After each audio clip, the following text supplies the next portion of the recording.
Минатата година одбележавме 120 години од Илиндинското востание, како и од загинувањето на великанот Гоце Делчев, и зошто Делчев бил голема инспирација за народот, за творците на песните.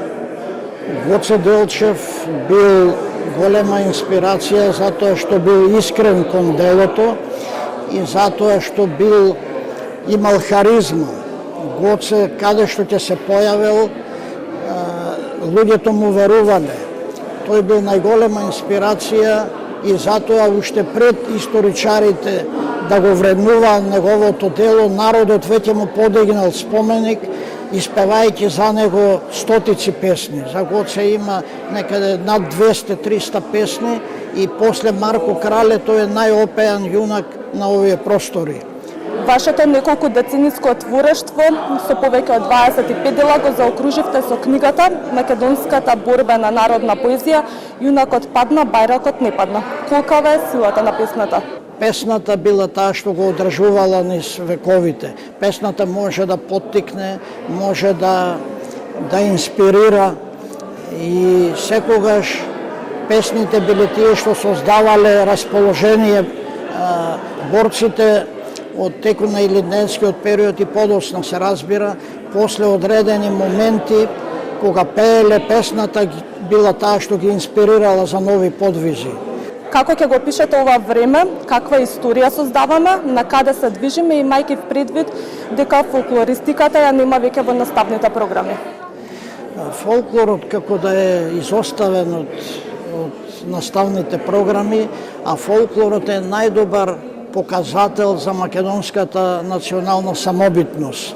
Преку фолклорот ние најповеќе можеме да ја докажеме нашата национална самобитност.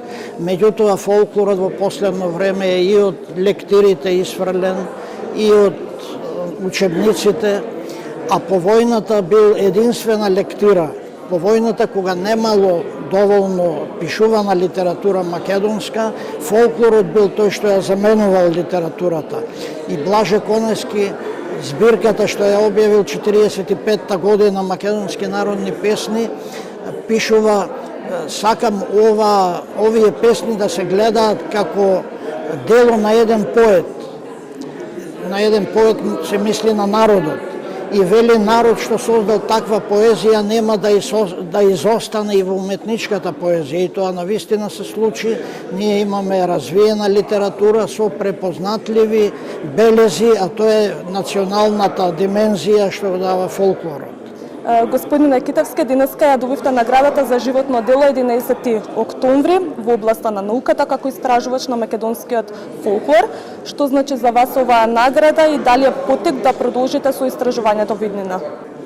Ова награда секако многу ми значи, бидејќи е награда за животно дело, награда за нешто што е работено цел живот. Јас 5 децении работам на фолклорот, на истражување на фолклорот, и самиот потекнувам од село, па така фолклорот го носам со себе си, бидејќи како дете учествував во изведувањето на тие обичаи, песни, што се вика на изворот го имам почувствувано фолклорот и тоа ми беше една вечна инспирација. И во текот на овие години објавив 70 на книги и други трудови и се надевам дека додека ме држи здравјето и натаму ќе давам придонес, сакам да оставам нешто на генерациите, затоа што тоа е за татковината. Ви благодарам многу и ви честитам на наградата. Ви благодарам и јас.